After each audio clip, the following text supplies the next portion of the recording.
홍준표 전 대구시장이 자신의 페이스북에 이쯤 되었으면 윤석열, 한동훈 데려와서 한국 보수정당을 망친 자들은 이제 정치적 책임을 져야 하지 않겠나라고 썼습니다. 또한 그 둘을 떠받치고 여론을 오도한 족벌 언론들도 마찬가지로 책임져야 하지 않겠나, 그의 부안회동한 틀튜버들도 마찬가지 아닌가라고도 했습니다. 그러면서 이제 제발 정신 좀 차려라, 니들 때문에 대한민국이 이 모양 이 꼴이다고 일갈했습니다. 윤석열 전 대통령이 선거법 위반 1심 재판에서 당선 무효형을 선고받은 걸 두고 쓴 글로 보입니다. 윤 전 대통령은 선거법 위반 1심 재판에서 징역 1년 6개월에 집행유예 3년을 선고받았습니다. 당선 무효형으로 최종 확정되면 2022년 4월 국가가 보전한 대통령 선거 비용 397억 원을 반환해야 합니다. 오늘은 제가 속해 있던 국민의힘 장동혁 대표에게 몇 말씀을 전하고자 합니다. 제가 국민의힘의 보수정당에 있으면서 당대표를 2번이나 했어요. 그래서 전직 당대표로서 당내외 상황이 참 어려움에 처해 있을 텐데 장 대표한테 몇 마디를 하고자 합니다. 첫째, 한 달 전에 이미 제가 홍카콜라에서 국민의힘 7월은 고난의 행군의 시작이 될 것이다, 굉장히 힘들 것이다, 그 이야기를 했습니다.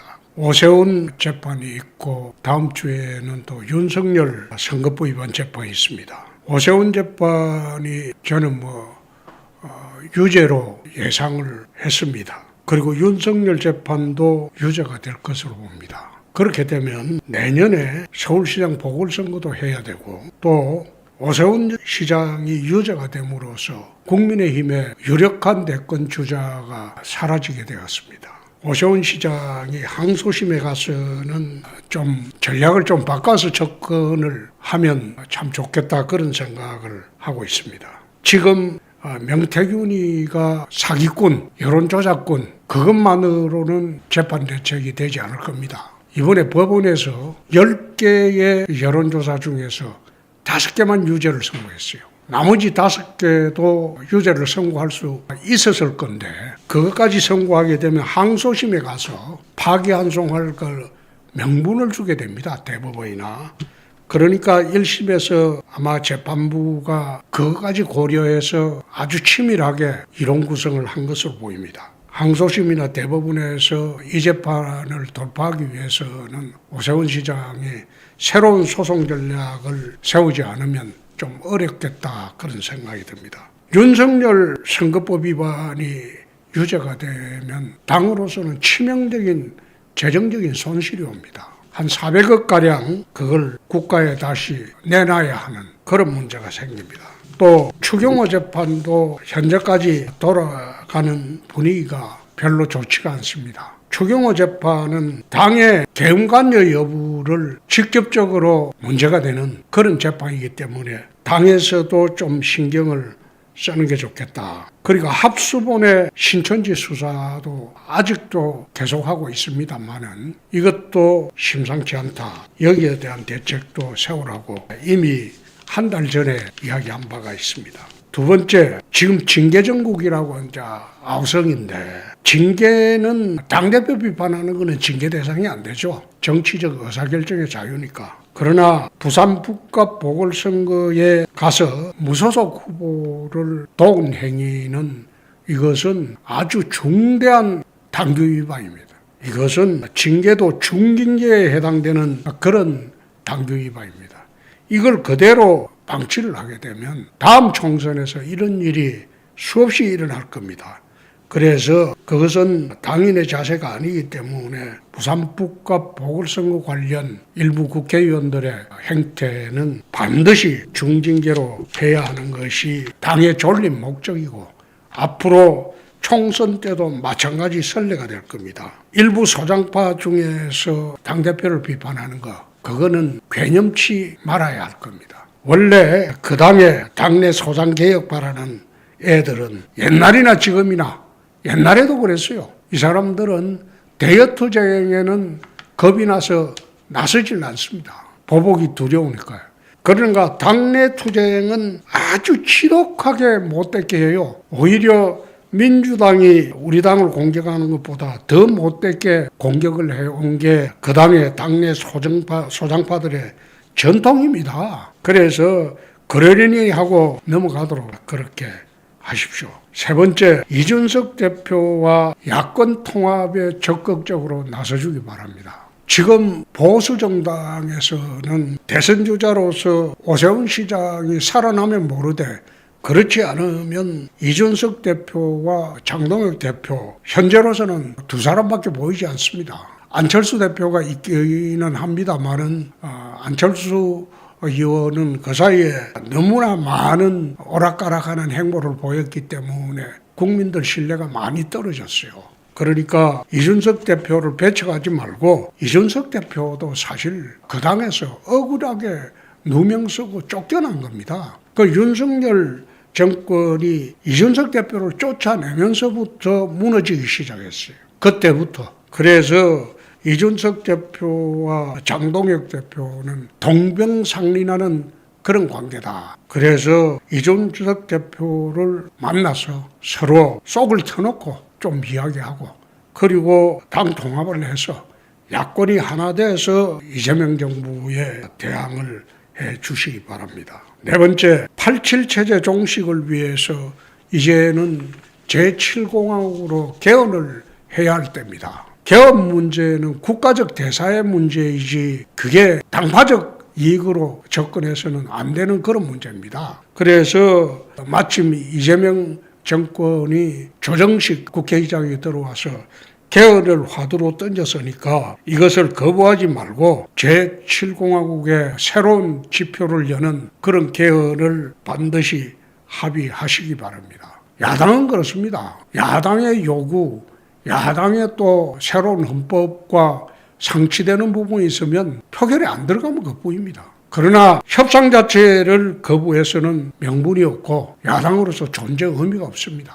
지난번에 한번 개헌 이야기 나오니까 반대하는 거 보니까 이재명 정권이, 이재명 대통령이 한 번 더 하려고 저런다. 천만에 그것은 헌법상 불가합니다. 우리 헌법은 개헌 발의 당시 대통령은 출마할 수 없다고 아예 못을 박아놨어요. 그래서 그것은 생각할 필요 없고 제7공화국의 깃틀을 새로 만드는 개헌 문제에 대해서 여야가 우선 머리를 맞대고 국회에서 제7공화국 헌법을 만들기 바랍니다. 이것은 국가적 대사이기 때문에 거부하면 역사의 죄인이 될 수도 있습니다. 다섯 번째로, 최근에 민주당에도 신천지가 침투했다. 민주당이 침투한 신천지는 아마 제가 보기에는 100% 이중당적일 겁니다. 국민의힘에도 돼 있고 민주당이 새로 침투했다는 그 신천지 교도들은 조사를 해보면 100% 이중당적일 겁니다. 그래서 당에서 대변인이 오늘 이런 이야기를 하는 걸 봤는데, 민주당을 비난하면서 정교분리 원칙에 반한다. 내가 그 이야기를 하는 거 봤는데 그 말하는 거 보고 참 웃었습니다. 아니, 자기들은 이미 오래전부터 신천지가 들어와서 우리 당 간부들하고 전부 짜고 경선 조작하고 다 해놔놓고 이제 와서 민주당 보고 정교분리 원칙에 반한다. 헌법에는 정교분리 원칙이 선언이 되어 있거든요. 그 이야기하는 거 보고 자기들이 이미 우리는 이미 위헌정당이다. 자백하는 거나 다름이 없어요. 어떻게 그런 말을 하는지 참 이해하기 어렵다. 그래서 이왕 합수본에서 아직 수사가 계속 진행 중이기 때문에 수사 결과를 봐야 되겠지만은 당에서 제일 먼저 할 일은 당원 명부 정리입니다. 이거는 지난번에 김무성 대표가 그 당의 당대표를 할 때 그때 아마 당원 명부를 1차로 정리하려고 시도를 했었는데 당원 명부를 정리하다 보니까 당원 중에 또는 책임 당원 중에 이미 사망한 사람도 있고 주소지 이전한 사람도 있고 그게 연락이 안 되는 사람이 40%가 훨씬 넘었다고 그럽니다. 거기다가 신천지 통일교 교도들까지 합치면 그 당은 그야말로 그 당을 사랑하는 정통보수 야당의 책임 당원은 별로 많지 않습니다. 당원 명부를 새로 정리해서 이중당적 가진 사람, 또 거기에 정광훈 당에 속한 사람이 이중당적으로 되어 있는 사람도 있을 겁니다.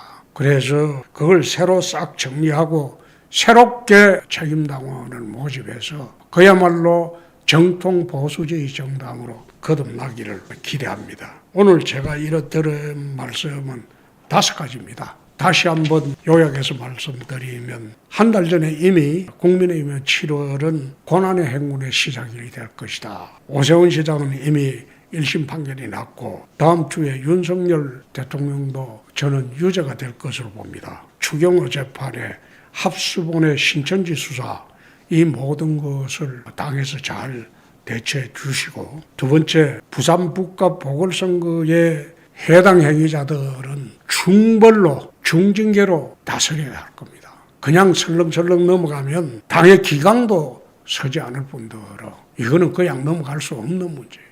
세 번째, 이준석 대표와 합당을 하시라. 이것은 두 사람은 동병상련하는 그런 관계입니다. 그러니까 서로 사태질하지 말고 합당해서 새로운 정통 보수주의 정당으로 만들어서 합니다. 네 번째, 87 체제 종식을 위해서 조정식 국회의장이 개헌 제의를 하면 반드시 야당이 참여해서 개헌 협상을 하기 바랍니다. 이제 87 체제는 종식이 되었고 6공화국 헌법도 이제는 끝내야 할 때입니다. 새로운 시대에 맞춰서 7공화국의 기틀을 장 대표가 만드는데 일조를 하기 바라고 마지막으로 다시 한번 말씀드리는데 당원 명부를 정리하십시오. 사망자도 있을 거고 이사간 사람도 있고 행불된 사람도 있고 통일교 신천지 그 신자들 다 있을 겁니다. 그 사람들은 싹 다 출당 조치해서 당원 명부를 정리해서 그야말로 정통 보수주의 야당의 면모를 갖춰주기 바랍니다. 오늘은 이거로 끝내겠습니다. 감사합니다.